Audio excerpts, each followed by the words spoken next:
Hello, good evening everyone.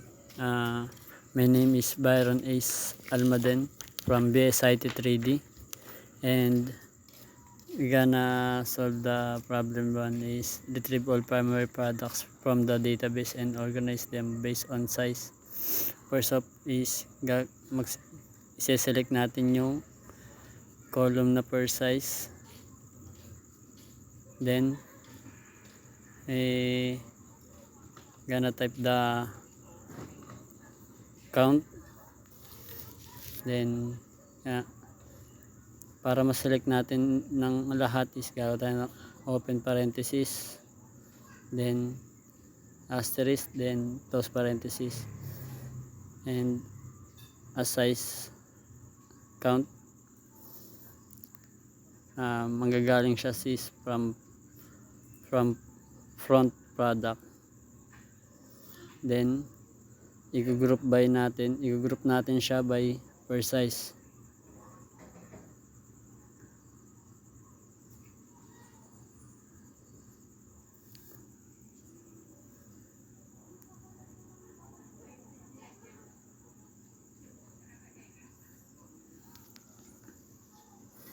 Dito ay isasabit na natin siya.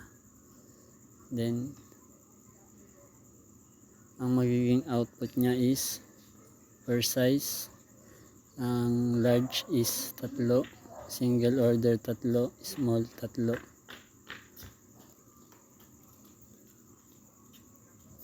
Then gonna go to the second problem. Obtain product set to expire in August from the product table. Dito is type natin ulit yung select, then asterisk para sa maselect niya lahat ng, then from kung saan manggagaling, then product, then month, open parenthesis, P underscore expiry date, which is ito yung name ng column. Then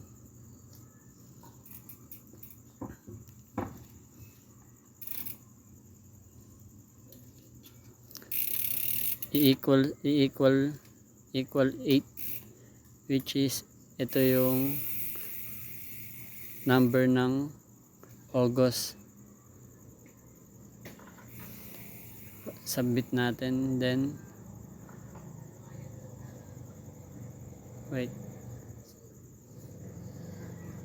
submit. Dito is makikita natin yung mga mag-expired ng August.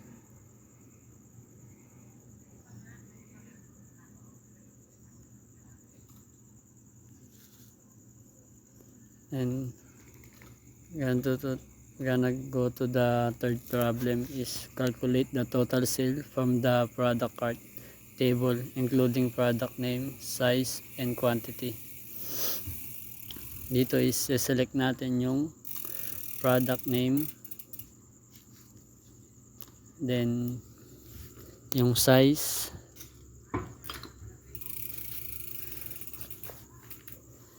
then i-add natin siya, isasum natin yung product quantities. Dito is type tayo ng sum para ma-add lahat ng nasa column na product quantities.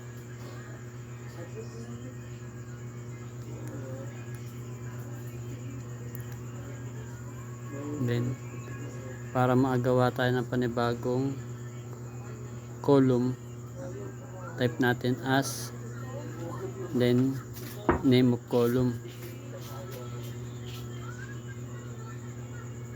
and para sa total sale naman is gagayahin lang natin kung paano natin ginawa yun sa product quantities. Type natin yung sum, then total, name of the column, and as para sa panibagong column, total sale.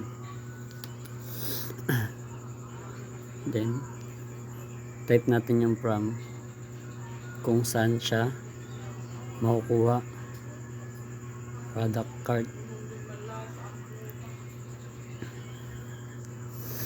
Then i-group natin siya based sa product name and size nya.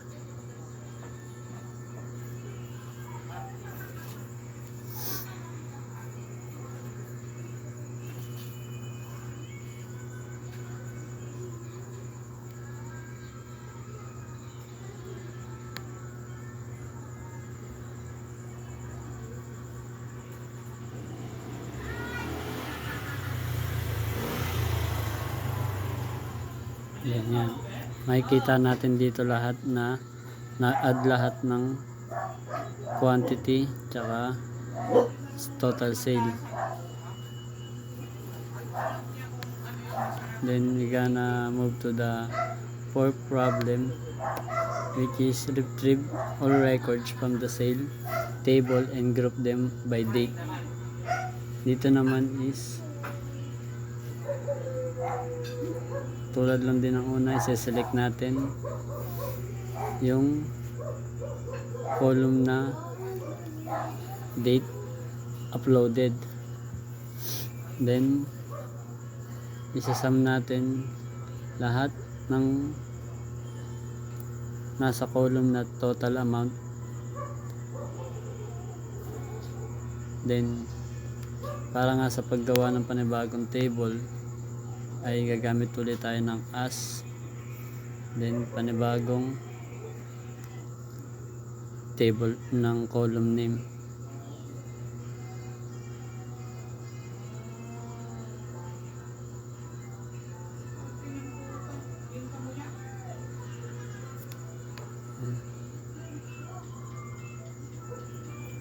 Yan, from sale and group by date uploaded.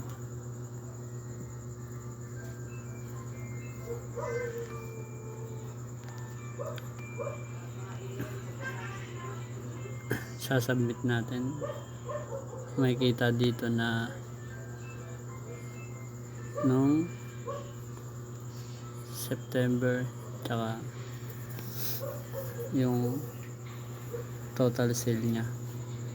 Then we're gonna move to the last problem, is determine the number of entries in the product cart table. Dito is select natin count all. Asterisk is nag-symbol siya as all, and agawa tayong panibagong column as, and may pangalan na entry count, and from product cart.